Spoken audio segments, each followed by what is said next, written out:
નમસ્તે વિદ્યાર્થી મિત્રો, લાસ્ટ લેક્ચરમાં આપણે સ્વાધ્યાયમાં 4.10 લગીના પ્રશ્ન જોયા હતા. આજે સ્વાધ્યાય 4.11 નો પ્રશ્ન જોઈએ કે CO3-2 એના સંસ્પંદન બંધારણ આપી એની અગત્યની બાબતો સમજાવવાની છે. તો ચાલો આનું પહેલા બંધારણ આપણે જોઈએ. તો એમાં કાર્બન મધ્યસ્થ પરમાણુ, એની આસપાસ 3 ઓક્સિજન પરમાણુ આવશે. એમાં કાર્બનની બાયએટમ કક્ષામાં 4 ઇલેક્ટ્રોન, એક ઓક્સિજન સાથે કાર્બન દ્વિબંધ બનાવશે. બાકીના 2 કાર્બન સાથે એક સહસંયોજક બંધ બનાવે. એટલે કાર્બનના 4 ઇલેક્ટ્રોન વપરાય છે, ઓક્સિજનના 1 ઇલેક્ટ્રોન બંધમાં વપરાય એટલે 5 ઇલેક્ટ્રોન વધે. કેટલા વધશે? અહીંયા 5. જે આ કાર્બનના 2 વપરાય જાય છે તો 4 જ વધે, કારણ કે 6 ઇલેક્ટ્રોન બાહ્યતમ કક્ષામાં હોય છે. હવે -2 વીજભાર, 2 ઓક્સિજન ઉપર -2 વીજભાર હોય એટલે બંને એક ઇલેક્ટ્રોન મેળવે. આ રીતે આ એનું બંધારણ થાય છે. પણ વાસ્તવમાં તો કે શું થશે? એક કાર્બન અને ઓક્સિજન વચ્ચે દ્વિબંધ છે, બાકીના 2 વચ્ચે સિંગલ બંધ છે. તો આ બંધારણ દ્વારા કાર્બન કાર્બન બંધ બને અને બંધ ઉર્જાની આપણે સાચી માહિતી મળે નહીં. વાસ્તવમાં આ સિંગલ બંધ અને આ ડબલ બંધ હોય એવું જરૂરી નથી, પણ આનું અબંધકારક યુગ્મએ બંધમાં ભાગ લે તો એનું બીજું સંસ્પંદન બંધારણ આપણે જોવા મળશે, જેમાં આ 2 વચ્ચે દ્વિબંધ થશે તો આ બંધકારક યુગ્મ અહીંયા વહી જશે તો આ સિંગલ બંધ થઈ જાય અને ઋણ વીજભાર આવે. અને આ દ્વિબંધ થશે, આની પાસે 4 ઇલેક્ટ્રોન રહેશે, આ બાજુ એમને એમ જ રહેશે. તો હવે બીજા બંધારણમાં શું થાય? તો કે આ યુગ્મ છે એ બંધમાં ભાગ લે તો અહીંયા અબંધકારક યુગ્મ આવી જશે. તો ત્રીજું સંસ્પંદન બંધારણ આપણે O, અહીંયા ડબલ બંધ એટલે 4 ઇલેક્ટ્રોન રહેશે, અહીંયા સિંગલ બંધ એટલે 6 ઇલેક્ટ્રોન. આ ઋણ વીજભાર. તો વાસ્તવમાં આમાંથી કોઈ એક બંધારણ દ્વારા એના બધા જ ગુણધર્મો જે છે એની આપણે સ્પષ્ટ માહિતી મળી શકતી નથી. એટલે ત્યારે આનું એક બંધારણ સંકૃત સંસ્પંદન બંધારણ રજૂ કરવું પડે. જે બંધારણમાં વાસ્તવમાં શું હશે કે ત્રણેય ઓક્સિજન વચ્ચે જે છે એ આપણે શું આવશે તો કે પાઈ બંધનું યુગ્મ રહીને ત્રણેય વચ્ચે ફરતું જોવા મળે. ત્રણેય વચ્ચે શું થશે? ફરતું. એટલે એકેય બંધ સંપૂર્ણપણે સિંગલ અને સંપૂર્ણપણે દ્વિબંધ હશે નહીં. વાસ્તવમાં આનો બંધ ક્રમાંક ગણવો હોય ને ત્યારે બંધ ક્રમાંક કઈ રીતે ગણાય? તો કે મધ્યસ્થ પરમાણુની આસપાસ કેટલા પરમાણુ જોડાયેલા છે? 1, 2 અને 3. બરાબર. અને બંધ કેટલા છે? તો કે 1, 2, 3 અને 4. તો ઉપર બંધની સંખ્યા લખવાની, છેદમાં પરમાણુ લખવાના 3. એટલે 4/3 એટલે 1.33 જેવું આવશે. 1 શું આવશે? 33 ની આસપાસ બંધ ક્રમાંક હોય એટલે આની બધી બંધ છે એ અપૂર્ણાંકમાં આવશે અને બંધ ઉર્જા ત્રણેયની તો કે સમાન જોવા મળશે. ખરેખર આ સિંગલ બંધની ઓછી અને ડબલ બંધની વધારે એવું હોતું નથી. એ માહિતી માત્ર એના એક બંધારણ દ્વારા મળી શકે ને, એટલે એનું સંકૃત સંસ્પંદન બંધારણ રજૂ કરવું પડે, જે બંધારણ ન્યૂનતમ ઉર્જા ધરાવે અને એની સ્થિરતા વધારે જોવા મળે. એટલે જે સંયોજનમાં સંસ્પંદન બંધારણ જોવા મળતા હોય આવા સંયોજનની સાપેક્ષ સ્થિરતા વધારે હોય છે, એ ધ્યાનમાં રાખવું. હવે 4.12 નો પ્રશ્ન જોઈએ. તો 4.12 માં એવું કહે છે આપણે એક સંયોજન H3PO3 જેનું નામ છે ફોસ્ફરસ એસિડ કહેવાય. ઓર્થો ફોસ્ફરસ એસિડ નામ અત્યારે નહીં યાદ હોય તો ચાલશે, 12માં આપણે યાદ રાખશું. એના 2 રીતે બંધારણ તમને લૂઇસ બંધારણ આપવામાં આવેલા છે. કઈ રીતે 2 બંધારણ આપ્યા છે? લૂઇસ બંધારણ આપેલા છે કે અહીંયા 2 ઇલેક્ટ્રોન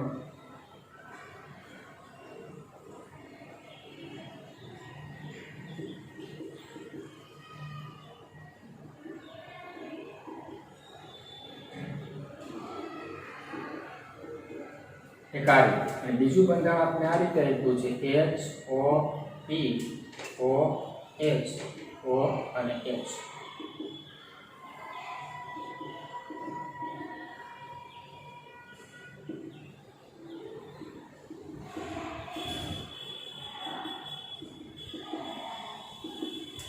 તો આમાંથી H3PO3 ને રજૂ કરતા સંસ્પંદન સમીકરણના બે સ્વરૂપો તરીકે લઈ શકાય કે આ બંને એકબીજાના સંસ્પંદન બંધારણો છે કે નહીં, અને જો ના હોય તો એનું કારણ આપો. આ બે બંધારણ એકબીજાના સંસ્પંદન છે કે નહીં, તો હું આને બંધ રેખા પ્રમાણે દર્શાવી દઉં. જો આ એક યુગ્મ છે એટલે સિંગલ બંધ, અહીંયા સિંગલ બંધ, અહીંયા સિંગલ બંધ, અહીંયા એક યુગ્મ છે એટલે આપણે ત્યાં ઓક્સિજન પાસે 2 અને 4 એટલે આ સિંગલ બંધ, પછી અહીંયા સિંગલ બંધ, સિંગલ બંધ. વાસ્તવમાં એક છે ને સિંગલ બંધ હોય, કારણ કે આ બંધ છે એ સંવર્ગ સહસંયોજક બંધ બતાવેલો છે. કેવો બતાવેલો છે? સંવર્ગ. એટલે જરા ધ્યાન રાખવાનું, આ એક અબંધકારક યુગ્મ હશે. બરાબર. હવે આ બંધારણને એ રીતે દર્શાવીએ એટલે આની પાસે કેટલા વધે? 4 ઇલેક્ટ્રોન વધ્યા. હવે આમાં જોઈએ તો HO P O H O અને H, આની પાસે 4 ઇલેક્ટ્રોન વધે છે. અહીંયા પણ 4 વધે, અહીંયા પણ 4 વધે અને અહીંયા 2 વધે છે. તો આ બે એકબીજાના સંસ્પંદન કહેવાય કે ન કહેવાય? કે સંસ્પંદન બંધારણ કહેવાશે નહીં, સંસ્પંદન બંધારણ નથી.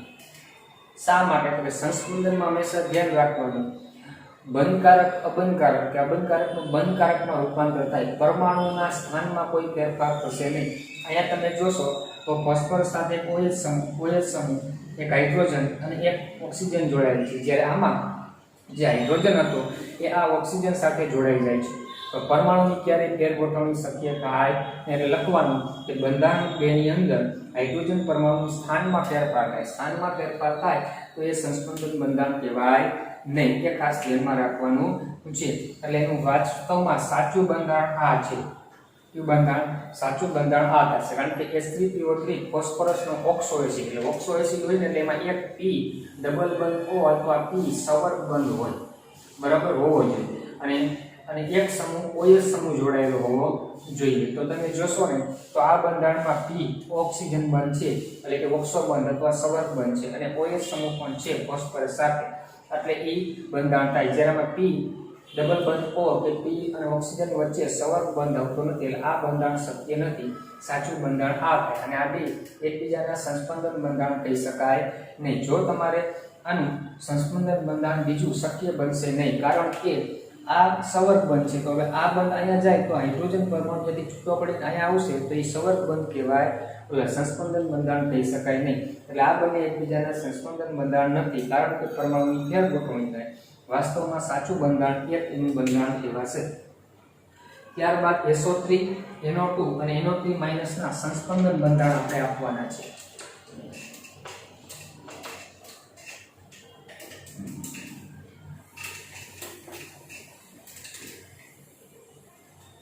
સ્વાધ્યાય 4.13 સંસ્પંદન બંધારણ.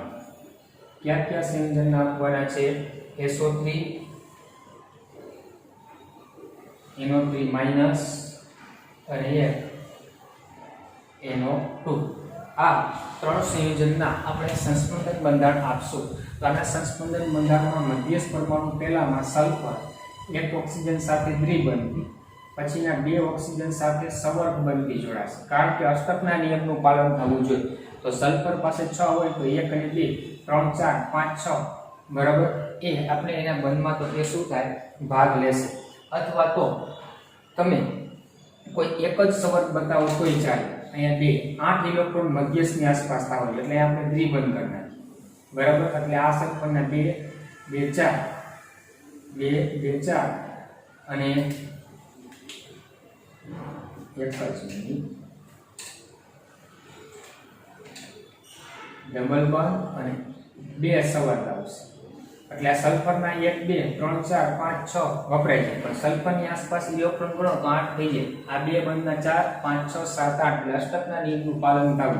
તો ઓક્સિજન પાસે 6 હોય તો 4 વધે. અહીં એકય વપરાતા નથી, એટલે 6 6 એમનેમ વધશે, બરાબર. આ એક બંધારણ. હવે બીજા બંધારણમાં શું થાય સંસ્પંદનમાં?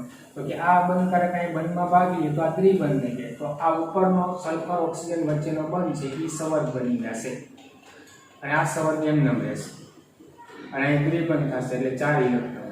તો ત્રીજું સંસ્પંદન બંધારણ શું થાય? તો કે અહીંયા આ દ્વિબંધ હતો, પછી આ, તો હવે આ દ્વિબંધમાં આવે તો આ યુગ્મ અહીંયા આવી જશે, તો આ યુગ્મ અહીંયા પાછું આવી જશે, તો આ સવર્ગ એમનેમ રહેશે, અહીંયા દ્વિબંધ બનશે અને આ સવર્ગ પાછો થઈ જશે. તો આ રીતે 3 એના સંસ્પંદન બંધારણ થશે અને ત્રણેય બંધ લંબાઈ શક્ય છે. અને આનો પણ બંધ ક્રમાંક ગણવો હોય તો 1 2 3 4, તો આનો બંધ ક્રમાંક ગણવામાં કુલ બંધ કેટલા છે? 4 છે. 1 2 3 4 અને પરમાણુ કેટલા છે? 3. એટલે 1.33 ની આસપાસ બંધ ક્રમાંક આવશે અને બધાયની બંધ ઊર્જા સમાન જોવા મળશે, એ ધ્યાન રાખવું. એવી જ રીતે NO3- છે, તો નાઇટ્રોજન સાથે એક ઓક્સિજન દ્વિબંધથી જોડાશે, એક સવર્ગ બંધ બનશે અને એક ઓક્સિજન સાથે સિંગલ, કારણ કે ઋણ વીજભાર જેટલા માટે. તો નાઇટ્રોજનના 2 આયા, આ 2 સવર્ગમાં, એટલે અહીંયા કેટલા ઇલેક્ટ્રોન વધ્યા? 6. અને આ એક અહીંયા વપરાય, નાઇટ્રોજનના 5, 1 2 3 4 અને 5 ઇલેક્ટ્રોન વપરાઈ જાય છે બંધમાં. આનો એક વપરાય એટલે 5 વધે અને વીજભારનો 6 થઈ. તો હવે આનું સંસ્પંદન બંધારણ બીજા ક્યાં થઈ શકે? તો કે ઋણ વીજભાર ત્રણેય પરમાણુ ઉપર આવી શકે છે ક્રમશઃ. તો હવે આ બંધમાં ભાગ લઈએ તો ઋણ વીજભાર આ ઓક્સિજન પરમાણુ ઉપર આવી જશે, તો અહીંયા શું થશે? સિંગલ બંધ થઈ જશે અને આ બંધ દ્વિબંધ થશે, એટલે 4 વધશે અને આ સવર્ગ એમનેમ રહે છે, એ ધ્યાનમાં રાખવાનું. ત્યારબાદ જો આ બંધકારક યુગ્મ અહીંયા મૂળ સ્થાનમાં આવી જશે તો શું થાય? તો કે એના ઉપર ઋણ વીજભાર આવે તો અહીંયા દ્વિબંધ બની જશે. તો હવે આપણે આના ઉપર ઋણ વીજભાર આવે તો ઓક્સિજન, નાઇટ્રોજન, આ દ્વિબંધ અને આ સવર્ગ બંધ આવી ગયું. એટલે અહીંયા કેટલા આવ્યા? 6 અને સિંગલ બંધ અને ઋણ વીજભાર એ 2 અને 4. તો ત્રણેય પરમાણુ ઉપર ક્રમશઃ તો કે આપણે શું છે? ઋણ વીજભાર તો કે ફરતો જોવા મળશે. એટલે વાસ્તવમાં ત્રણે ત્રણ બંધ લંબાઈ છે એ પણ આમાં કેવી આવશે? સમાન. ઉપર જેમ જ બંધ ક્રમાંક પણ જોવા મળશે. એટલે NO3- ના 3 સંસ્પંદન બંધારણ. ત્યારબાદ NO2 છે, NO2 તટસ્થ છે, તો એમાં NO2 માં નાઇટ્રોજન એક ઓક્સિજન સાથે દ્વિબંધ બનાવશે, એક સાથે સવર્ગ બંધ બનાવશે. એટલે નાઇટ્રોજનના 2 અને 2 4, એક અયુગ્મિક ઇલેક્ટ્રોન રહેશે, 2 અને 2 4 અને આની પાસે 4 રહેશે. પણ બીજા સંસ્પંદનમાં શું થશે? તો કે આ યુગ્મ બંધમાં ભાગ લઈએ તો આ સવર્ગ થઈ જાય, તો અહીંયા શું થઈ જશે? દ્વિબંધ. અને અહીંયા કેવો બંધ આવશે? સવર્ગ બંધ જોવા મળે છે અને કયું એમનેમ રહેશે. આના 2 સંસ્પંદન બંધાય અને આમાં બંધ ક્રમાંક ગણવો હોય તો 1 2 અને 3 બંધ છે અને પરમાણુ 2 છે, એટલે આનો બંધ ક્રમાંક વાસ્તવમાં 1.5 બંધ ક્રમાંક આવે. 1 બંધ ક્રમાંક 1.5, આમાં 1.33, આમાં પણ 1.33. તો આ રીતે એના આ આપણે સંસ્પંદન બંધારણ લઈએ. ત્યારબાદ 4.14 લૂઈસ સંજ્ઞાનો ઉપયોગ કરી નીચેના પરમાણુ વચ્ચે ઇલેક્ટ્રોનની હેરફેર દર્શાવી ધન અને ઋણ આયનની રચના સમજાવો. એટલે આયોનિક બંધ કેમ બને ને એ સમજાવવાનું છે. એક K છે અને એક સલ્ફર છે. તો આ બંને છે એમાં પોટેશિયમની ઇલેક્ટ્રોન રચના આપણી ખ્યાલ છે. પહેલા સમૂહ એટલે બાહ્યતમ કક્ષામાં એક જ ઇલેક્ટ્રોન હોય, એટલે આની ઇલેક્ટ્રોન રચના આપણે લખીએ તો આર્ગોન કમ્પ્લેટ અને 4s1 થાય. અને આની ઇલેક્ટ્રોન રચના લખીએ તો નિયોન કમ્પ્લેટ અને 3s2 3p4 થાય. અને આની બાહ્યતમ કક્ષામાં 6 2 2 4 5 અને કેટલા 6 ઇલેક્ટ્રોન છે. પણ હવે પોટેશિયમ એક ગુમાવે તો પોટેશિયમમાં શું થાય? K+ વીજભાર આવે. કયો આવે? K+, બરાબર. અને ઇલેક્ટ્રોન રચના આર્ગોન કમ્પ્લીટ થઈ જાય. તો સલ્ફર છે 2 મેળવે તો અષ્ટક પૂર્ણ થાય. તો સલ્ફર 2 મેળવે તો અષ્ટક પૂર્ણ થાય તો S-2 વીજભાર આવે અને એની ઇલેક્ટ્રોન રચના આર્ગોન કમ્પ્લીટ થઈ જાય 2 મેળવી લે તો. પણ પોટેશિયમ એક જ ગુમાવે તો આ બે જોડાય ત્યારે આના 2 પરમાણુ લેવા પડે, તો 2K+ અને એક S-2. એટલે એનું સૂત્ર શું બનશે? K2S પ્રકારનું સૂત્ર બને. અને ધન અહીં 2K+ હોય અને એક S-2 થાય. આ રીતે જોવાનું. એવી જ રીતે કેલ્શિયમ અને ઓક્સિજનની વાત આવે છે. કેલ્શિયમ અને ઓક્સિજન. તો કેલ્શિયમ છે એની ઇલેક્ટ્રોન રચના આર્ગોન કમ્પ્લેટ 4s2 એટલે એનું લૂઈસ બંધારણમાં 2 બાહ્યતમ કક્ષા મળ્યું. સલ્ફર ઓક્સિજન 16મા સમૂહ એટલે નિયોન કમ્પ્લેટ હિલિયમ કમ્પ્લેટ આવશે અને 2s2 2p4 આવશે. એટલે એની બાહ્યતમ કક્ષામાં પણ કેટલા ઇલેક્ટ્રોન છે? 6 છે. એટલે એ 2 ઇલેક્ટ્રોન મેળવશે. કેટલા મેળવશે? 2. અને આ 2 ઇલેક્ટ્રોન ગુમાવશે. તો કેલ્શિયમ 2 ગુમાવે તો Ca+2 થાય. એટલે એની ઇલેક્ટ્રોન રચના શું થઈ જશે? Argon complete. અને ઓક્સિજન 2 મેળવશે તો S-2 થશે અને એની ઇલેક્ટ્રોન રચના શું થશે નિયોન કમ્પ્લીટ થાય એટલે એમાં ધન આયન Ca+2 ઋણ આયન S-2 તેનું સૂત્ર શું થાય CaS કેલ્શિયમ સલ્ફાઇડ આવું સૂત્ર થશે ત્રીજું છે એલ્યુમિનિયમ અને નાઇટ્રોજન એલ્યુમિનિયમ 13મા સમૂહનું એટલે નિયોન કમ્પ્લીટ અને 3s2 3p1 થાય એટલે બાહ્યતમ કક્ષામાં 3 ઇલેક્ટ્રોન છે અને નાઇટ્રોજન છે એમાં હિલિયમ કમ્પ્લીટ 2s2 2p3 15મા સમૂહ 1 3 4 અને 5 ઇલેક્ટ્રોન છે તો હવે આમાં એલ્યુમિનિયમ 3 ગુમાવે એટલે અષ્ટક પૂર્ણ થાય L+3 શું થશે નિયોન કમ્પ્લીટ અને નાઇટ્રોજન છે એ 3 ઇલેક્ટ્રોન મેળવે તો n-3 થાય તો એની ઇલેક્ટ્રોન રચના હિલિયમ પછી નિયોન કમ્પ્લીટ જેવી થશે આનું સૂત્ર બેમાં સરખો વીજભાર એટલે એલ્યુમિનિયમ શું થશે નાઇટ્રાઇટ આવું સૂત્ર થાય અને ધન આયન L+3 અને ઋણ આયન n-3 જોવા મળે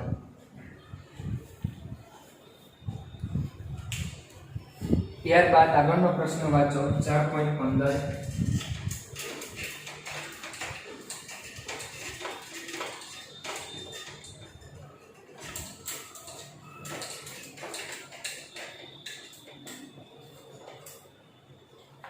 સ્વાધ્યાયમાં 4.15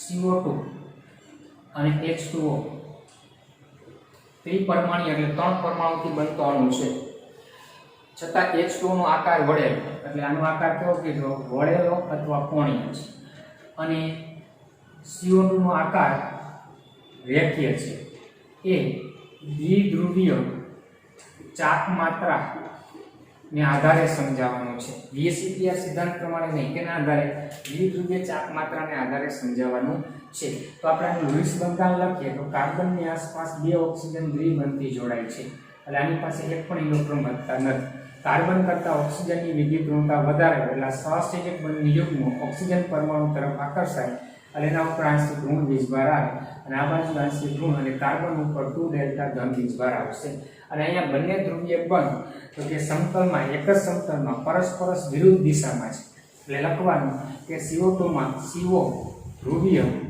બંધ પરસ્પર વિરુદ્ધ દિશામાં હોવાથી તો કે પરિણામી દ્વિધ્રુવીય ચાક માત્રાનું મૂલ્ય સદિશના નિયમ પ્રમાણે 0 થાય જેના કારણે અણુનો આકાર કેવો જોવા મળે છે રેખીય એક પણ અબંધકારક યુગ્મ નથી જ્યારે H2O માં ઓક્સિજન 2 હાઇડ્રોજન સાથે એક ઇલેક્ટ્રોનની ભાગીદારી કરે એની બાહ્યતમ કક્ષામાં 6 ઇલેક્ટ્રોન હોય તો બાકીના 4 ઇલેક્ટ્રોન વધે અહીંયા 2 ધ્રુવીય બંધ છે એ મધ્યસ્થ પરમાણુ તરફ આવશે એટલે ઓક્સિજન ઉપર 2 ડેલ્ટા ઋણ વીજભાર અને હાઇડ્રોજન ઉપર પ્લસ ડેલ્ટા ધન વીજભાર આવે અને દ્વિધ્રુવીય ચાક માત્રા HO બંધ કેવો છે ધ્રુવીય છે અને ધ્રુવીયતા મધ્યસ્થ પરમાણુ તરફ કેન્દ્રિત થતી હોવાથી અણુમાં 2 બંધકારક અને 2 અબંધકારક યુગ્મો હોવાને કારણે દ્વિધ્રુવીય ચાક માત્રાનું મૂલ્ય શૂન્ય થતું નથી એટલે અણુ ધ્રુવીય છે અને પરિણામે તો કે એનો આકાર વળેલો જોવા મળશે કારણ કે અબંધકારક યુગ્મો બંધકારક સાથે અપાકર્ષણ કરશે અને મધ્યસ્થ પરમાણુ તરફ ધ્રુવીયતા જોવા મળે એટલા માટે ત્યારબાદ દ્વિધ્રુવીય ચાક માત્રાની અગત્ય અને અનુપ્રયોગો લખો એટલે આગળનો બેઠો પ્રશ્ન છે દ્વિધ્રુવીય ચાક માત્રાનું મહત્વ એ તમારે લખવાનું પછી 4.17 વિદ્યુત ઋણમયતાને વ્યાખ્યાયિત કરો અને તે ઇલેક્ટ્રોન પ્રાપ્તિ એન્થાલ્પીથી કઈ રીતે અલગ પડે આ ત્રીજા ચેપ્ટરમાં પણ સ્વાધ્યાયમાં પ્રશ્ન હતો એ જ પ્રશ્ન ચોથા ચેપ્ટરમાં બેઠો મૂક્યો બેની વ્યાખ્યા લખવાની બે અલગ કઈ રીતે પડે તો વિદ્યુત ઋણતા એટલે શું છે તો કે સહસંયોજક આપણે કોઈ પણ પરમાણુ છે એના બીજા પરમાણુની સાપેક્ષે ઇલેક્ટ્રોન ઘનતા કેટલી હોય એ દર્શાવે અને ઇલેક્ટ્રોન પ્રાપ્તિ એન્થાલ્પી સહસંયોજક બંધના ઇલેક્ટ્રોન પોતાની તરફ આકર્ષવાની વૃત્તિ ધરાવે એટલે ઇલેક્ટ્રોન પ્રાપ્તિ એન્થાલ્પીનું નિરપેક્ષ મૂલ્ય માપી શકાતું નથી જ્યારે વિદ્યુત ઋણતા છે એનું આપણે નિરપેક્ષ મૂલ્ય તો કે માપી શકીએ અને ઇલેક્ટ્રોન પ્રાપ્તિ એન્થાલ્પીનું મૂલ્ય કોઈ પણ તત્વનું ફિક્સ હોઈ શકે છે જ્યારે વિદ્યુત ઋણતાનું મૂલ્ય ફિક્સ ન હોય કારણ કે શું થશે કેના સાથે જોડાય છે એના ઉપર તો તેની વિદ્યુત ઋણતા આધાર રાખે એ રીતે તફાવત લખવાનો પછી 4.18 યોગ્ય ઉદાહરણની મદદથી ધ્રુવીય સહસંયોજક બંધ સમજાવો તો આપણે ધ્રુવીય સહસંયોજક બંધ એટલે શું કહેવાનું કે જ્યારે બે જુદા જુદા પરમાણુ વચ્ચે સહસંયોજક બંધ બનતો હોય જેમ કે H અને Cl વચ્ચે તો ત્યારે બંને પરમાણુની વિદ્યુત ઋણતા સરખી હોવાથી તો તો કે સહસંયોજક બંધનું યુગ્મ કોઈ એક પરમાણુ તરફ આકર્ષાયેલું જોવા મળે ત્યારે એક ઉપર આંશિક ઋણ વીજભાર એક ઉપર આંશિક ધન વીજભાર જોવા મળે આવા બંધને ધ્રુવીય સહસંયોજક બંધ તરીકે ઓળખવામાં આવે અને ઉદાહરણ તરીકે એક બે ઉદાહરણ આપી દેવા.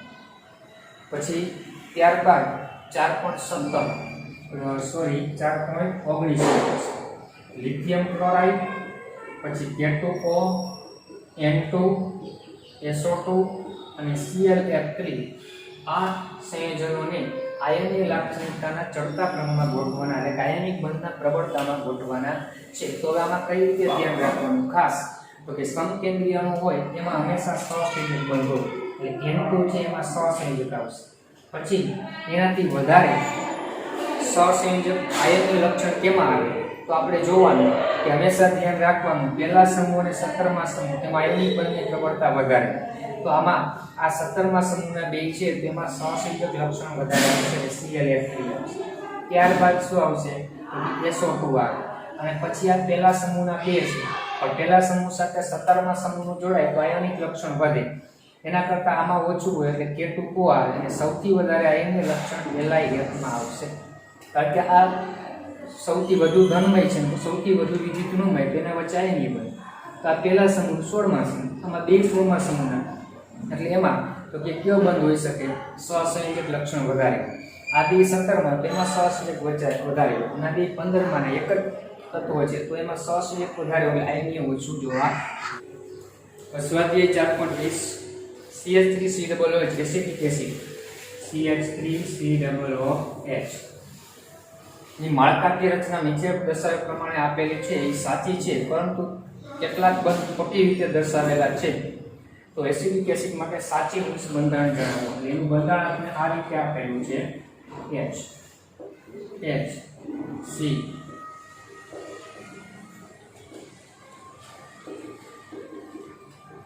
હવે ટૂંકમાં બંધ આપ્યા બરોબર જ છે પણ ઇલેક્ટ્રોનની ગોઠવણી ખોટી છે. તો સાચી ગોઠવણી કઈ થાય તો હંમેશા ધ્યાન રાખવાનું કાર્બનની સંયોજકતા 4 1 2 3 4 અને 5 થઈ જાય. તો એનો મીનિંગ એવો કે અહીંયા કાર્બન હાઇડ્રોજન વચ્ચે એક એક બંધ જો દ્વિબંધ હોય નહીં બરાબર તો 4 બંધ થાય. પછી આ કાર્બનના તમે જોઈ શકો છો 4 બંધ નથી 3 જ બંધ થાય. તો વાસ્તવમાં અબંધકાર કાંઈ બંધમાં ભાગ લે એટલે અહીંયા દ્વિબંધ થાય અને O અને H આવે. તો અહીંયા તો કે આ રીતે 4 ઇલેક્ટ્રોન વધે અને આની પાસે 4 અને એકઈ ન વધે. આ સાચું બંધારણ થાય એટલે કે આને લખાય CH3 અને COOH આમ લખાય અથવા CH3COOH એ રીતે લખવામાં આવે છે બરાબર. તો આ રીતે એનું સાચું બંધારણ લખી શકાય. ત્યારબાદ સ્વાધ્યાય 4.21 CH4 નો આકાર સમચતુષ્ફલકીય છે.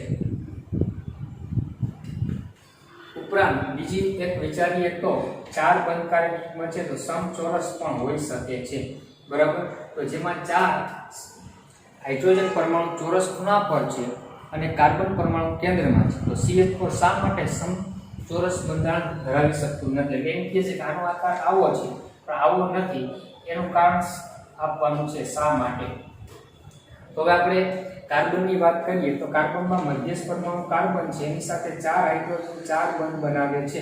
તો એ ચોરસના 4 ખૂણા તરફ પણ ગોઠવાઈ શકે અથવા કાર્બન છે એની સાથે 4 હાઇડ્રોજન છે એ સમચતુષ્ફલકના 4 ખૂણા તરફ ગોઠવાય છે.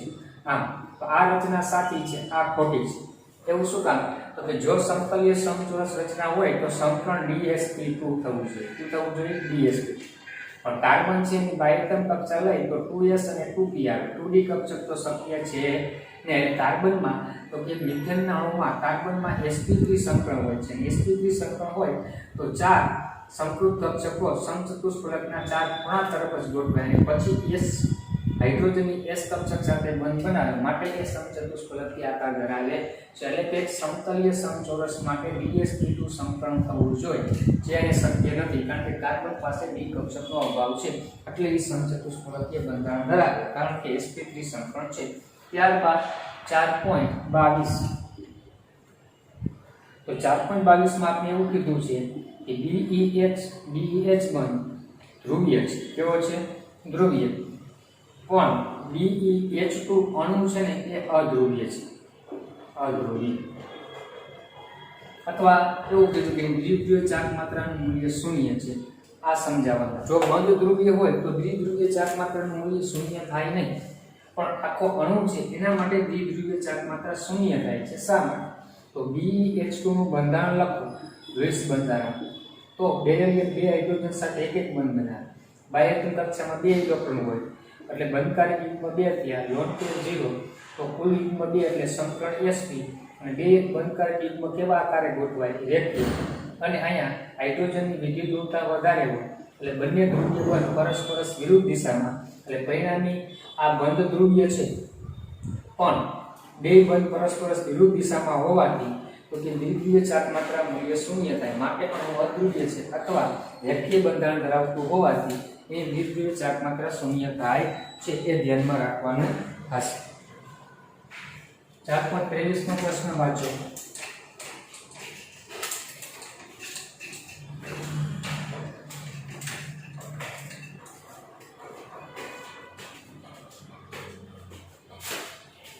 સ્વાધ્યાય 4.23 NH3 અને NH3 બે અણુ આપને આપેલા છે અને એવું કીધું છે કે NH3 ની ધ્રુવીયતા અથવા દ્વિધ્રુવીય ચાક માત્રા NH3 કરતા વધુ છે. શા માટે? અથવા એમોનિયાનો અણુ નાઇટ્રોજન ટ્રાઇક્લોરાઇડ અણુ કરતાં વધુ ધ્રુવીય છે. શા માટે? કારણ આપવાનું. હવે તમે જોશો ને તો નાઇટ્રોજન પરમાણુ સાથે હાઇડ્રોજન જોડાય છે એકમાં, અને એકમાં નાઇટ્રોજન સાથે ફ્લોરિન જોડાય છે. તો ફ્લોરિનની વિદ્યુત ઋણતા હાઇડ્રોજન કરતાં વધુ છે. તેથી NF બંધ વધુ ધ્રુવીય હોય તેના કરતાં NH બંધ કરતા. તો હવે NF બંધ વધુ ધ્રુવીય છે તો NF3 નો અણુ વધુ ધ્રુવીય હોય, પણ એ ઉલટું છે, NH3 નો અણુ વધુ ધ્રુવીય થાય છે. એનું કારણ શું? તો હવે એનો આપણે આકાર જોયો તો એમોનિયા છે એનો આકાર પિરામિડલ આવે, 3 બંધકારક યુગ્મ અને 1 અબંધકારક યુગ્મ. તો NF3 માં પણ એના જેવું જ થશે કે 3 બંધકારક યુગ્મ છે અને 1 અબંધકારક, એટલે બંનેના આકાર પિરામિડલ છે. પણ હવે બંધની ધ્રુવીયતા જોઈએ તો એમોનિયામાં નાઇટ્રોજનની વિદ્યુત ઋણતા હાઇડ્રોજન કરતાં વધારે હોય એટલે પરિણામી દ્વિધ્રુવીય ચાક માત્રા છે 3 બંધની એ મધ્યસ્થ પરમાણુ તરફ કેન્દ્રિત થશે. એના તરફ મધ્યસ્થ. જ્યારે NH3 અણુમાં ફ્લોરિનની વિદ્યુત ઋણતા વધારે છે એટલે ધ્રુવીયતા મધ્યસ્થ પરમાણુથી દૂર જશે. એટલે આ 3 બંધની દ્વિધ્રુવીય ચાક માત્રાનું મૂલ્ય શૂન્ય થાય. ક્યાં? NF બંધ, કારણ કે એક જ સમતલમાં વિરુદ્ધ દિશામાં છે. એટલે NF3 માં જો ધ્રુવીયતા જોવા મળે તો માત્ર લોન પેર યુગ્મ છે એના કારણે જોવા મળે. એને કારણે શું થશે કે ધ્રુવીયતા હોય. જ્યારે એમોનિયાના અણુમાં 3 NH બંધ મધ્યસ્થ પરમાણુ તરફ કેન્દ્રિત થાય છે. મધ્યસ્થ પરમાણુ તરફ કેન્દ્રિત થાય એટલે એમાં ધ્રુવીયતામાં 3 ક્યાં NH બંધ ભાગ લેશે અને 1 લોન પેર યુગ્મ. માટે એમોનિયામાં ધ્રુવીયતા કેવી જોવા મળશે? ધ્રુવીયતા વધુ હોય. આ ધ્યાનમાં રાખવાનું. એટલે જો મધ્યસ્થ પરમાણુ તરફ બંધ ધ્રુવીય આવતો હોય તો ધ્રુવીયતા વધે, અને મધ્યસ્થથી દૂર જાય તો પરિણામી દ્વિધ્રુવીય ચાક માત્રા શૂન્ય થાય. પણ અહીંયા સાવ શૂન્ય નથી થતી, કારણ કે અબંધકારક યુગ્મ પણ બંધમાં ભાગ લે એટલે NF3 થોડોક ધ્રુવીય હશે. એ કેના કારણે? અબંધકારક. આ 3 ધ્રુવીય બંધને કારણે ધ્રુવીયતા જોવા મળશે નહીં, કારણ કે એ મધ્યસ્થ દૂર છે એટલે શૂન્ય થઈ જાય છે. પછી 4.24 નો પ્રશ્ન એ આગળ થિયરી બેઠી છે એટલે કરાવતો નથી. પરમાણિક કક્ષકના સંકરણનો અર્થ એટલે સંકરણની વ્યાખ્યા આપવાની, અને ત્યારબાદ sp sp2 અને sp3 સંસ્કૃત કક્ષકોના આકાર વર્ણો એટલે 3 ટોપિક સમજાવવાના છે. બેઠા છે એટલે આપણે ચર્ચા કરશું નહીં. હવે 4.26 નો પ્રશ્ન 25 નો પ્રશ્ન. તો 4.25 માં એવું કહે છે કે AlCl3 Cl- સાથે પ્રક્રિયા કરે તો AlCl4- બને છે. શું બને છે? AlCl4-. તો એના સંકરણમાં કંઈ ફેરફાર થશે કે નહીં એ કહેવાનું છે. આપણી પાસે AlCl3 છે. આની પ્રક્રિયા Cl- સાથે કરીએ તો AlCl4- સંયોજન બને. તો એના સંકરણમાં શું ફેરફાર થશે કે નહીં કહેવાનું. તો પ્રથમ AlCl3 ના સંકરણની વાત કરીએ તો એલ્યુમિનિયમની ઇલેક્ટ્રોન રચના નિયોન કમ્પ્લેક્સ અને 2s માં 2 ઇલેક્ટ્રોન અને 2p માં 1 ઇલેક્ટ્રોન હોય. હવે અહીંયા એલ્યુમિનિયમના 3 સંયોજકતા છે એટલે 3 બંધ બનાવે તો 3 અર્ધપૂર્ણ કક્ષક હોવી જોઈએ. એટલે એલ્યુમિનિયમમાં ઉત્તેજિત અવસ્થામાં ઇલેક્ટ્રોનની બઢતી થશે એટલે કે 2s નો 1 ઇલેક્ટ્રોન 2p y કક્ષકમાં જશે એટલે 3 અર્ધપૂર્ણ કક્ષક થશે. આ 3 અર્ધપૂર્ણ કક્ષકનું સંમિશ્રણથી સમાન આકાર સમાન ઊર્જા ધરાવતી એક s અને 2p એટલે sp2 સંકૃત કક્ષક ઉત્પન્ન થશે અને એની સાથે 3 ક્લોરીનના પરમાણુ એક ઇલેક્ટ્રોનની ભાગીદારી કરે એટલે AlCl3 નું સંકરણ કયું આવશે તો કે sp2 થાય. હવે ત્યારબાદ તમે જોશો તો AlCl3 માં એક s અને 2p સંકરણમાં ભાગ લઈ લે પણ એક 2p z કક્ષક સંકરણમાં ભાગ લીધા વિનાની બાકી રહે છે. હવે Cl- એનું ઇલેક્ટ્રોન યુગ્મ આ ખાલી રહેલી કક્ષકમાં દાન કરશે એટલે AlCl4- ની જ્યારે રચના થાય ત્યારે એક 2p z કક્ષક સંકરણમાં ભાગ નહોતી લેતી એ પણ સંકરણમાં ભાગ લેશે એટલે આપણે તો કે 4 sp3 સંકૃત કક્ષકો ઉત્પન્ન થશે. એમાં પ્રથમ 3 sp3 સંકૃત કક્ષકમાં સિગ્મા બંધ હશે એટલે કે સહસંયોજક બંધ હશે.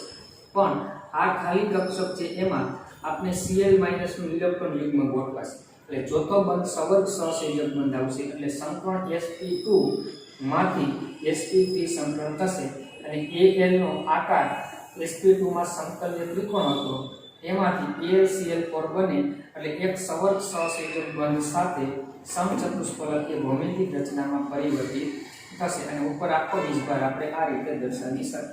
એટલે ચોથો એક સવર્ગ બંધ બને એટલે sp2 માંથી sp3 સંકરણ થઈ જશે. આગળનો પ્રશ્ન અને જેવો જ છે 4.26 જોવો કે એમાં સંકરણમાં કંઈ ફેરફાર થશે કે નહીં તે કહેવાનું છે. એમાં પણ બે સંયોજન આપ્યા છે. એ બે સંયોજન વચ્ચે નવા બંધનું નિર્માણ થાય છે. તો નવા બંધના નિર્માણ બાદ સંકરણમાં શું ફેરફાર થશે કે નહીં તે આપણે કહેવાનું છે. એક એમોનિયાનો અણુ છે અને એક BF3 નો અણુ છે. 4.26 માં નીચેની પ્રક્રિયાને કારણે બોરોન અને નાઇટ્રોજન પરમાણુના સંકરણમાં કોઈ ફેરફાર થશે કે નહીં. 4.26 એક BF3 નો અણુ છે અને એક અણુ છે એમોનિયા. બે વચ્ચેની પ્રક્રિયા BF3 અને એમોનિયા બંધ બને. આમાં આ રીતે બંધ બનશે. તો ચાલો બેના સંકરણમાં શું ફેરફાર થાય એ જરાક આપણે કહેવાનું છે. તો ટ્રાય કરી લઈએ કે સંકરણમાં કોના સંકરણમાં ફેરફાર થશે કે નહીં થાય એ આપણે જોવાનું છે. તો BF3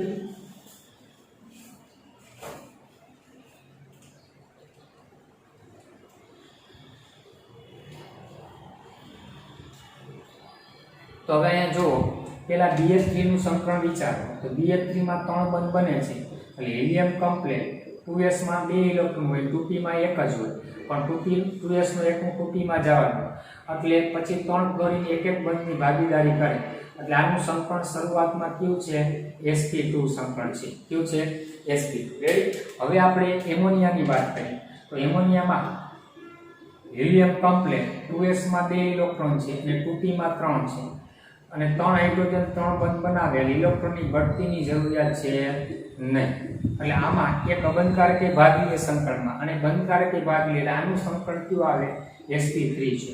એટલે હવે નાઇટ્રોજન પાસે એક અબંધકારક યુગ્મ છે. હવે આ બે વચ્ચે બંધ બને ત્યારે BF3 માં ખાલી કક્ષક છે અને આની પાસે વધારાનું અબંધકારક યુગ્મ છે તો આ યુગ્મ આ કક્ષકમાં દાન કરશે. તો આનામાં તો sp3 સંકૃત કક્ષકમાં રહેલું યુગ્મ જ દાન થાય છે અને આમાં ખાલી રહેલ કક્ષકમાં યુગ્મ આવે છે. તો હવે એક s અને 3p ભાગ લેશે. આનું સંકરણ sp2 માંથી કયું થઈ ગયું sp3. એટલે બોરોનમાં સંકરણ sp2 માંથી શું થશે sp3 થશે. પણ નાઇટ્રોજનમાં પહેલા sp3 જ હતું અને પછી પણ sp3 જ રહે. એના સંકરણમાં ફેરફાર ન થાય કારણ કે અબંધકારક યુગ્મમાં પ્રથમથી જ સંકરણમાં ભાગ લઈ લીધો છે. સ્વાધ્યાયમાં 4.47 C2H4 અને C2H2 અણુમાં કાર્બન પરમાણુ વચ્ચે રચાતા દ્વિબંધ અને ત્રિબંધની આકૃતિઓ દોરો. તો C2H4 એટલે ઇથીન છે, જેને આપણે CH2 ડબલ બંધ CH2 આ રીતે લખી છે. તો એમાં બે કાર્બન સાથે હાઇડ્રોજન સિગ્મા બંધ બનાવે અને કાર્બન કાર્બન વચ્ચે દ્વિબંધ એટલે સિગ્મા અને એક પાઈ બંધ હોય. તો આના સિગ્મા અને પાઈ બંધની આકૃતિ આણ્વિક કક્ષકને આધારે કઈ રીતે કે કાર્બન છે એમાં 1, 2 અને 3 કક્ષક સંકળમાં ભાગ લે એટલે 3 sp2 સંકૃત કક્ષકો મળે છે. બરાબર. અને એ જ રીતે આ કાર્બનમાં પણ 3 sp2 સંકૃત કક્ષકો આ રીતે આપણે ગોઠવાય છે. અને એમાં એક એક કક્ષકના સંમિશ્રણથી આ એક સિગ્મા બંધ, પછી હાઇડ્રોજનની 1s કક્ષકથી સિગ્મા બંધ, અહીંયા હાઇડ્રોજનની 1s થી સિગ્મા બંધ બને, અહીંયા હાઇડ્રોજનની 1s થી સિગ્મા બંધ બનશે, અહીંયા હાઇડ્રોજનની 1s થી સિગ્મા બંધ, એટલે કુલ સિગ્મા બંધ આપણે 5 મળ્યા. અને બંને કાર્બન પાસે એક સંકળમાં ભાગ લીધા વિનાની ટૂંકી જે કક્ષક બાકી રહેશે જે આંતરકેન્દ્રીય અક્ષને લંબ અને એકબીજાને સમાંતર ઉપરના ભાગથી અથવા નીચેના ભાગથી સંમિશ્રણથી પાઈ બંધની રચના કરે. આ રીતે આકૃતિ દોરવાની થાય. એવી જ રીતે ઇથાઇન છે જેને CH ટ્રિપલ બંધ CH લખાય. એમાં એક કાર્બન બે કાર્બન વચ્ચે ટ્રિપલ બંધ હોય જેમાં એક સિગ્મા અને બે પાઈ બંધ, અને બાકીના બે કાર્બન એક એક હાઇડ્રોજન સાથે સિગ્મા બંધ બનાવે. તો આમાં એક કાર્બનની બે કક્ષકો એક S અને P સંકળમાં ભાગ લઈ સમાન આકાર સમાન ઊર્જા ધરાવતી બે કઈ સંકૃત કક્ષકો sp સંકૃત કક્ષકો બને. એમાં બેની એક એક sp સંકૃત કક્ષકના સંમિશ્રણથી સિગ્મા બંધ, અને બાકી બેની એક એક sp સંકૃત કક્ષકો હાઇડ્રોજનની 1s સાથે સિગ્મા બંધ બનાવે. આ હાઇડ્રોજનની 1s સાથે સિગ્મા બંધ એટલે કુલ 3 સિગ્મા બંધ આપણે મળ્યા, 1, 2 અને 3. આ 1, 2 અને 3. અને બે કાર્બનની એક એક બે કાર્બન પાસે બબે એક 2px કે 2pz y થયો 2py સંકળમાં ભાગ લીધા વિનાની બાકી રહેશે, જેના સંમિશ્રણથી પાઈ બંધ રચાશે. એવી જ રીતે બીજી એક કક્ષકો હજી બાકી હશે જે 2pz સંકળમાં ભાગ લીધા છે. એ પણ આંતરકેન્દ્રીય અક્ષને કેવી હોય તો કે લંબ હોય, 2pz કહીએ. અને એ બંનેના સંમિશ્રણથી બીજો પાઈ બંધ તો કે બની શકે છે કાં ઉપરના ભાગથી કાં ક્યાંથી આવશે તો કે નીચેના ભાગથી.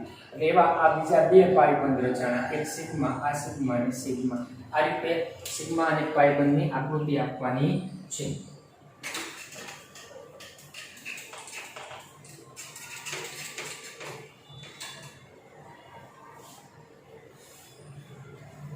પછી ત્યારબાદ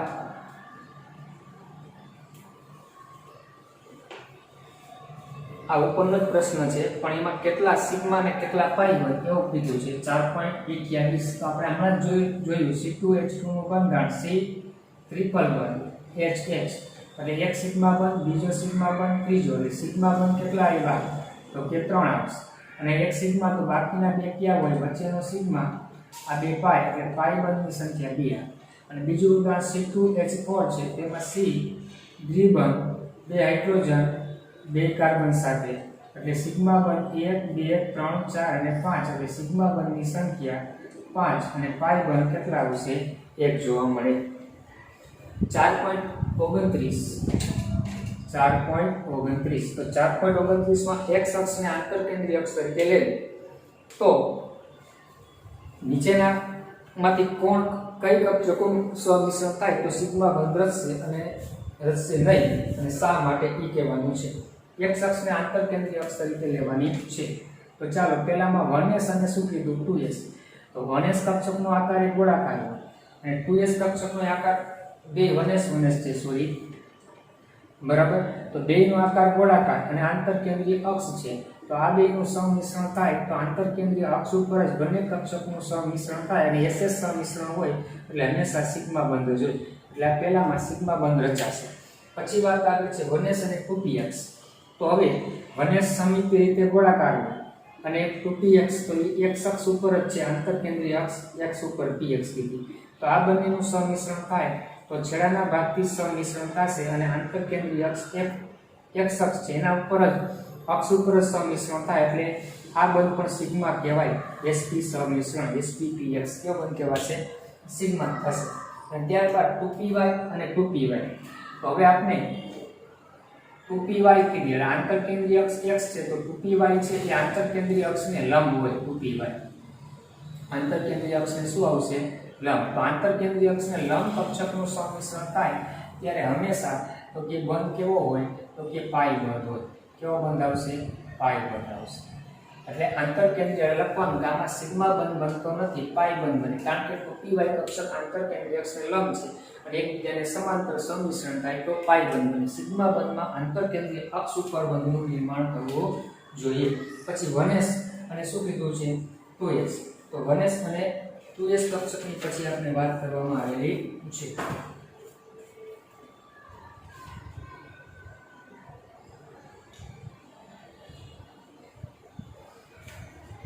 તો 1s અને 2s ઈ બે આની જેમ જ સમિતિ રીતે શું છે? ગોળાકાર છે. તો એક બંધ ધરી ઉપર સંમિશ્રણ થાય તેમાં પણ સિગ્મા બંધ રચાશે. એટલે એકમાં ટૂંકી વાયમાં સિગ્મા બંધ નહીં રચાય, એમાં પાઈ બંધ બનશે. એ ધ્યાન રાખો. પછી ત્યારબાદ 4.30 માં નીચેના અણુઓમાં કાર્બન પરમાણુ વડે કઈ સંકૃત કક્ષકો ઉપયોગમાં લેવાય છે એ કહેવાનું છે. એટલે ટૂંકમાં 4.30 ની અંદર કાર્બન પરમાણુનું સંકર નક્કી કરવાનું છે. તેનું સંકર નક્કી કરવાનું કાર્બન. એમાં ઉદાહરણ તરીકે પહેલું આપને આપેલું છે CH3 તો આમાં શું ધ્યાન રાખવાનું? CH3 કીધું એટલે એક કાર્બન બાકીના 3 કાર્બન સાથે એક બંધ બનાવે અને એક કાર્બન સાથે. તો એક કાર્બન 4 સિગ્મા બંધ, એટલે જેટલા સિગ્મા બંધ હોય ને કાર્બનિક સંયોજનમાં એટલા કક્ષક સંકરમાં ભાગ લે. એક કાર્બન 1 2 3 4 સિગ્મા બંધ એટલે 1s ને 3p sp3. આમાં એવું એટલે બે કાર્બનનું સંકર sp3 થશે. પછી બીજું બંધારણ આપેલું છે આપણે CH3 CH3 તો આ કાર્બન છે 4 સિગ્મા બંધ છે, જોઈ લો. 3 આ અને એક આ કાર્બન સાથે, એટલે આનું સંકરણ sp3 રહે. પણ આ કાર્બન એક હાઇડ્રોજન સાથે, એક આ કાર્બન સાથે અને આની સાથે દ્વિબંધ છે. તો દ્વિબંધ છે તો એક સિગ્મા 2 અને 3 સિગ્મા થાય, આ પાઈ થાય. તો આમાં 3 સિગ્મા બંધ છે, એક s અને 2 એટલે આનું sp2. અને આમાં 1 અને 2 અને 3 સિગ્મા બંધ એટલે sp2. એટલે ટૂંકમાં કાર્બનિક સંયોજનમાં જો કાર્બન વચ્ચે દ્વિબંધ હોય તો sp2 સંકરણ હોય, સિંગલ બંધ બધાય હોય ને તો sp3 હોય, અને ટ્રિપલ બંધ હોય તો sp હોય. આ ધ્યાનમાં રાખવું. અથવા કેટલા સિગ્મા બંધ છે એના ઉપરથી એટલી કક્ષકો લઈ લેવાની. અને કાર્બનિક સંયોજનમાં હંમેશા કાં sp કાં sp2 કાં sp3 સંકળ આવશે. ત્યારબાદ CH3CH2OH CH3CH2OH આનું નામ ઇથેનોલ છે. કે હવે આપણે કાર્બનિકના ચેપ્ટર ભણશું એમાં આપણે નામ પણ શીખશું. તો આ રીતે બંધારણ છે, જોઈ લો. બંધ આમાં 4 સિગ્મા બંધ છે તો sp3, આમાં બધા સિગ્મા બંધ સિંગલ છે તો sp3, બે કાર્બન sp3 સંકરણ ધરાવશે. પછી છે CH3CHO આમાં એક કાર્બન 3 હાઇડ્રોજન સાથે સિગ્મા બંધ અને એક કાર્બન સાથે, એટલે આનું સંકરણ sp3 થઈ ગયું. હવે આમાં એક હાઇડ્રોજન અને એક ઓક્સિજન સાથે દ્વિબંધ. તો આ કાર્બન દ્વિબંધ આવ્યો ને એટલે 1 2 3 સિગ્મા બંધ, એટલે આનું સંકરણ sp2. પછી આવે છે CH3COOH આવું બંધારણ આપેલું છે. તો એની અંદર પણ આની જેમ જ થશે કે આ 3 સિગ્મા બંધ હાઇડ્રોજન સાથે અને એક કાર્બન સાથે, અને અહીંયા એક ઓક્સિજન સાથે દ્વિબંધ અને એક OH. અહીં તો બધા સિગ્મા બંધ છે એટલે sp3. અહીં એક પાઈ બંધ આવ્યો એટલે sp2 સંકરણ જોવા મળે. આ રીતે દરેક કાર્બનનું સંકરણ આપવાનું હતું. ત્યારબાદ ઇલેક્ટ્રોનના બંધકારી યુગ્મ અબંધકારી યુગ્મ એટલે શું સમજાવો. દરેક પ્રકારનું એક ઉદાહરણ આપ. એટલે આપણે અબંધકારી યુગ્મ કેને કહેવાય, બંધકારક કેને કહેવાય? તો કે જે ઇલેક્ટ્રોન બંધમાં ભાગ લે એવા ઇલેક્ટ્રોનને બંધકારક કહેવાય, અને બંધમાં ભાગ ન લેતા હોય એવા મધ્યસ્થ પરમાણુની આસપાસ રહેલા ઇલેક્ટ્રોન યુગ્મને અબંધકારક ઇલેક્ટ્રોન યુગ્મ તરીકે ઓળખવામાં આવે છે. અને ઉદાહરણ દ્વારા આપણે સમજાવવાનું છે. 4.31 તો બોન્ડિંગ પેર ઇલેક્ટ્રોન યુગ્મ અને એક લોન પેર ઇલેક્ટ્રોન યુગ્મ. બંધમાં ભાગ લેતા યુગ્મને બંધકારક ઇલેક્ટ્રોન યુગ્મ, બંધમાં ભાગ ન લેતા હોય અને અબંધકારક ઇલેક્ટ્રોન યુગ્મ કહેવાય. ઉદાહરણ દ્વારા સમજાવવું. કોઈ પણ ઉદાહરણ તમારી રીતે આપવાનું કે મિથેનમાં એક કાર્બન 4 હાઇડ્રોજન સાથે એક બંધમાં ભાગ લે છે તો અહીં કાર્બનની આસપાસના બધા જ ઇલેક્ટ્રોન યુગ્મ બંધકારક કહેવાય. પણ H2O ની વાત કરીએ તો ઓક્સિજન પાસે 6 ઇલેક્ટ્રોન હોય, એમાં 2 હાઇડ્રોજન સાથે એક બંધમાં ભાગ લે એટલે 4 ઇલેક્ટ્રોન બંધમાં ભાગ લેતા નથી. તો એમાં આ બંધમાં ભાગ લેતા 2 યુગ્મને બંધકારક યુગ્મ કહેવાય, બંનેને બોન્ડિંગ પેર. અને આ 2 યુગ્મને શું કહેવાય, લોન પેર યુગ્મ તરીકે ઓળખવામાં આવશે, કે જે બંધમાં ભાગ લેતા નથી. આ રીતે ઉદાહરણ દ્વારા સમજાવવાનું. પછી 4.32 સિગ્મા પાઈ બંધ વચ્ચેનો ભેદ એટલે તફાવત એ તમને આવડી જશે. બેની વ્યાખ્યા લખવાની. એકમાં આંતરકેન્દ્રીય અક્ષ ઉપર સંમિશ્રણ થાય એમાં બંધ ગરીબી દૂર થાય. સિગ્મામાં સંમિશ્રણની માત્રા વધુ હોય, પાઈ બંધમાં સંમિશ્રણની માત્રા ઓછી હોય એટલે સિગ્મા બંધ પ્રબળ હોય, પાઈ બંધ નિર્બળ હોય. સિગ્મા બંધ તોડવા વધુ ઉર્જા આપવી પડે, પ્રબળ છે એટલે પાઈ બંધ તોડવા ઓછી. એટલે એ પ્રશ્ન લખાવતો નથી. પછી 33મો જોઈશું તો 4.33માં સંયોજકતા બંધનવાદને આધારે H2 અણુનું નિર્માણ. સંયોજકતા બંધનવાદને આધારે H2 નું નિર્માણ. તો આમાં શું કરવાનું કે બે હાઇડ્રોજન પરમાણુ એકબીજા સાથે સંમિશ્રણ પામે તો H2 અણુ બને. તો હાઇડ્રોજન પરમાણુ છે આમાં 1s માં 1 ઇલેક્ટ્રોન, 1s માં 1. ઘના તરંગ વિધેયને ψ1s1 કહેવાય અને ψ1s શું કહેવાય 2 કહેવાય.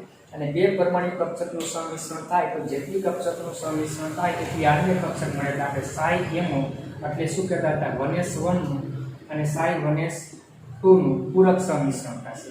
અને ψ*MO એટલે કે બંધ પ્રતિકારક આણ્વિય કક્ષક હોય તો વિરોધક સંમિશ્રણ થશે અને બંધ પ્રતિકારક આણ્વિય કક્ષક મળે છે. જેમાં આપણે આ રીતે દર્શાવતા એક હાઇડ્રોજનની 1s બીજા હાઇડ્રોજનની 1s અને એના સંમિશ્રણથી આપણે આ રીતે તો કે બે પ્રકારની આણ્વિય કક્ષકો ઉત્પન્ન થાય છે. આને સિગ્મા 1s કહેતા, સિગ્મા સ્ટાર 1s. અને હાઇડ્રોજનની પરમાણુ કક્ષક હોય તેમાં એક ઇલેક્ટ્રોન બે ઇલેક્ટ્રોન સિગ્મા 1s માં ગોઠવાય એટલે પરમાણુ કક્ષકનું સંયોજકતા બંધનવાદને આધારે સંમિશ્રણમાં બે હાઇડ્રોજન પરમાણુની એક એક કક્ષકો વિરુદ્ધ સ્પિનથી ઇલેક્ટ્રોનની ભાગીદારી કરી અને H2 અણુનું નિર્માણ કરશે. અન્ય કક્ષકોની રચના માટે પરમાણુ કક્ષકની રેખીય સંગઠન માટેની અગત્યની શરતો એ પણ આગળ ટોપિકનો બેઠો પ્રશ્ન છે એટલે એ પણ કરતો નથી. પછી આણ્વિક કક્ષકવાદનો ઉપયોગ કરી સમજાવો કે Be2 અણુ અસ્તિત્વ દર્શાવતો નથી. એ પણ આપણે જોઈ લીધું છે. 4.35 Be2 અણુ કઈ રીતે સમજાવવાનું તો કે આમાં બેરિલિયમ પરમાણુ છે ઇલેક્ટ્રોન રચના 1s2 શું હોય 2s2 હોય. તેની આણ્વિક ઇલેક્ટ્રોન રચના લખી Be2 ની તો આપણે શું કરતા હતા સિગ્મા 1s માં 2 સિગ્મા સ્ટાર 1s માં 2 સિગ્મા 2s માં 2 સિગ્મા સ્ટાર 2s માં 2. તો આનો બંધ ક્રમાંક ગણતા બોન્ડિંગ પેર Nb Na/2 તો Nb માં કેટલા ઇલેક્ટ્રોન છે 4, Na માં કેટલા 4/4 0/2 એટલે બંધ ક્રમાંક 0. તો આપણે લખવાનું કે બંધ ક્રમાંક 0 આવે છે એટલે Be2 અણુ શક્ય બનતો નથી. પછી 4.36 એ પણ ચર્ચા આપણે કરી ગયેલા છીએ આની ઇલેક્ટ્રોન રચના વખતે, પણ આ પ્રશ્ન કઈ રીતે પૂછ્યો છે એ જરા જોઈએ.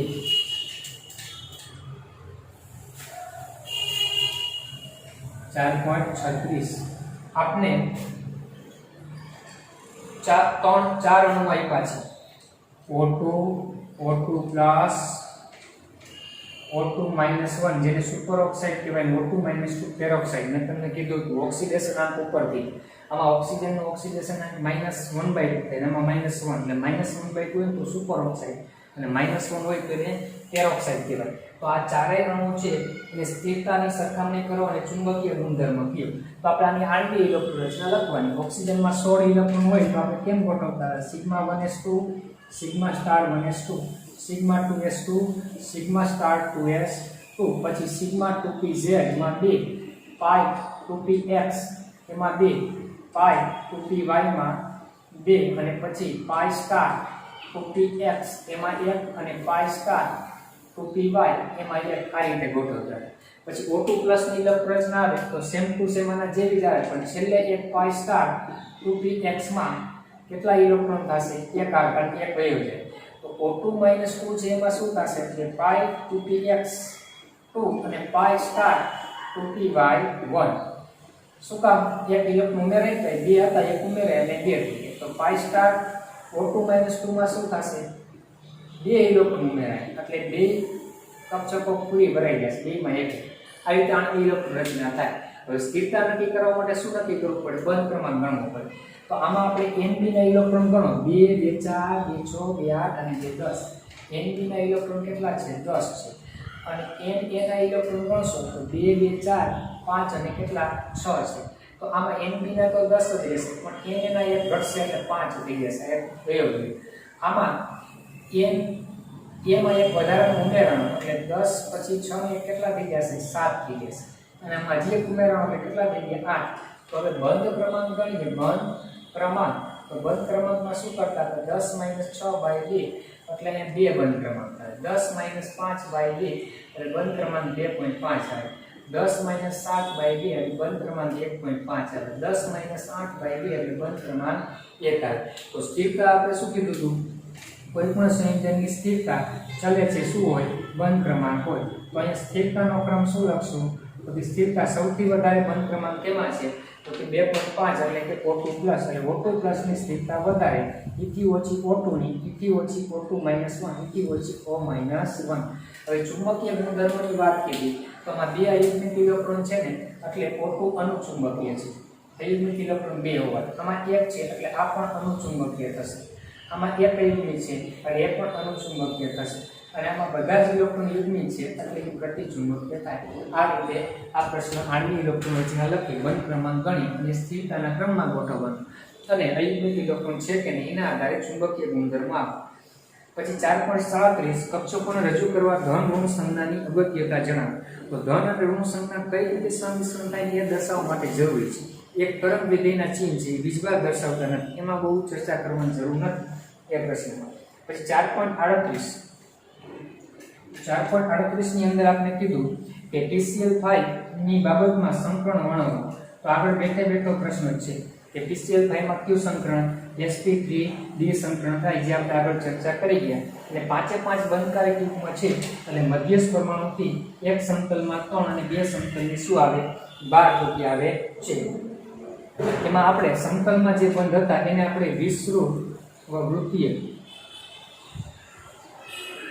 બંધ કીધા હતા અને આને ક્યાં કીધા હતા અક્ષીય બંધ તરીકે ઓળખવામાં આવતા તો આપણે એવું કીધું છે કે શા માટે અક્ષીય બંધો વિષુવવૃત્ત કરતા લાંબા હોય તો અક્ષીય બંધો છે સમતલની દૂર હોવાથી તેની બંધ લંબાઈ વધારે હોય જેના કારણે અક્ષીય બંધ છે એ પ્રમાણમાં તો કે લાંબા જોવા મળે અને વિષુવવૃત્તીય બંધ કેવા જોવા મળશે ટૂંકા આગળ PCl5 માં સંકળ સમજાવો એ પ્રશ્ન બેઠો છે આખો લખી નાખવાનો રહેશે હાઇડ્રોજન બંધ વ્યાખ્યાયિત કરો હાઇડ્રોજન બંધની વ્યાખ્યા તે વાન ડર વાલ્સ બળ કરતા નબળા કે પ્રબળ તો આપણે વાન ડર વાલ્સ બળની ચર્ચા કરી હતી કે વાન ડર વાલ્સને એવું કીધું હતું કે કોઈ ધ્રુવીય કે અધ્રુવીય અણુ વચ્ચે પ્રબળતું નિર્બળ પ્રકારનું આકર્ષણ બળ એને વાન ડર વાલ્સ કહેવાય એમાં કોઈ ઇલેક્ટ્રોન બંધમાં ભાગ લેતા નથી ખાલી સાપેક્ષ ધન કે ઋણ વીજભારને કારણે આકર્ષણ બળ જોવા મળે છે જ્યારે હાઇડ્રોજન બંધમાં શું થશે તો કે એક પરમાણુ છે એના ઉપર આંશિક હાઇડ્રોજન ઉપર ધન વીજભાર હોય અને બીજા પરમાણુ ઉપર આંશિક ઋણ વીજભાર હોય ત્યારે એ આંશિક ઋણ વીજભારને કારણે આના ઇલેક્ટ્રોનમાં આના તરફ આકર્ષાય છે જેના કારણે બંધ બને છે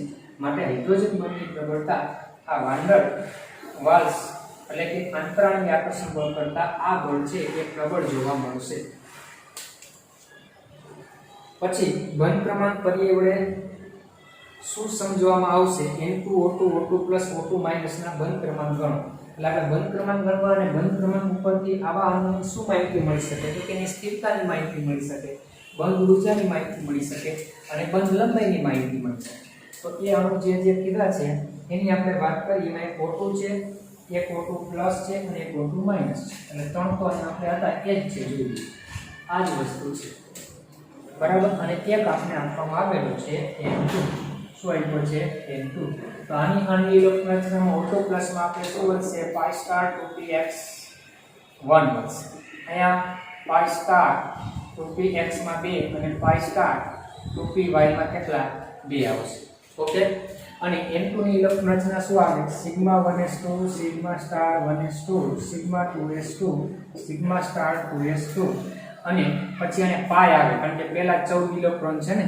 નાના જેવો ક્રમ નહીં આવે એનાથી અલગ આવે અને પછી સિગ્મા 2pz એમાં 2 આ રીતે ઇલેક્ટ્રોન રચના થાય બરાબર તો એમાં બંધકારકમાં 10 આવશે અને બંધ પ્રતિકારકમાં 4 આવશે એટલે આનો બંધ ક્રમાંક ગણશો ને તો 10 - 4/2 એટલે 3 આવે અને આમાં આપણે 10 માઈનસ કેટલા કર્યા હતા 7/2 એટલે O2 - 2 માં બંધ ક્રમાંક 1.5 હતો અને આમાં આપણે 10 - 5 હતા /2 એટલે બંધ ક્રમાંક 2.5 હતો તો પહેલા આપણે આના બંધ ક્રમાંકના ક્રમમાં ગોઠવો બંધ ક્રમાંક નો ક્રમ શું આવશે સૌથી ઓછો કેનો છે બંધ ક્રમાંકનો ક્રમ O2 - 1 એથી વધારે O2 એથી વધારે O2 પ્લસ અને એથી વધારે N2 છે. તો બંધ ક્રમાંક વધે તો બંધ ઉર્જા વધે, તો બંધ ઉર્જાનો ક્રમ પણ આ જ રીતે આવશે. તો સ્થિરતાનો ક્રમ એ શું આવે તો કે એ પણ વધે, કારણ કે બંધ ઉર્જા વધે સ્થિરતા વધે. તો બંધ લંબાઈ શું હોય તો કે બંધ લંબાઈ તો કે ઘટે. શું થશે? ઘટે. આ બધું વધે અને બંધ લંબાઈ ઘટે. એટલે બંધ ક્રમાંક ઉપરથી અણુની બંધ ઉર્જા, સ્થિરતા, બંધ લંબાઈની માહિતી આપણે આપી શકીએ છીએ. એ રીતે જવાબ આપવાનો છે. તો 4.40મો પ્રશ્ન હતો એ આપણે પૂરો થઈ ગયો. કેટલામો પ્રશ્ન હતો? 4.40. બરાબર. તો આ રીતે આ પ્રશ્નના જવાબ આપવાના હતા. આ સાથે આ ચેપ્ટર છે એ આપણે ચોથું ચેપ્ટર પૂરું થઈએ છે. હવે આપણે પાર્ટ 2 માં કાર્બનિકના ચેપ્ટર જે છે 12મું ચેપ્ટર 12 કે 20 ચેપ્ટર પહેલા એ લેવાના છે. એટલે આવતા લેક્ચરથી પાર્ટ 2 ની અંદર 12મું ચેપ્ટર કાર્બનિક રસાયણનું છે એ ચાલુ આપણે કરશું.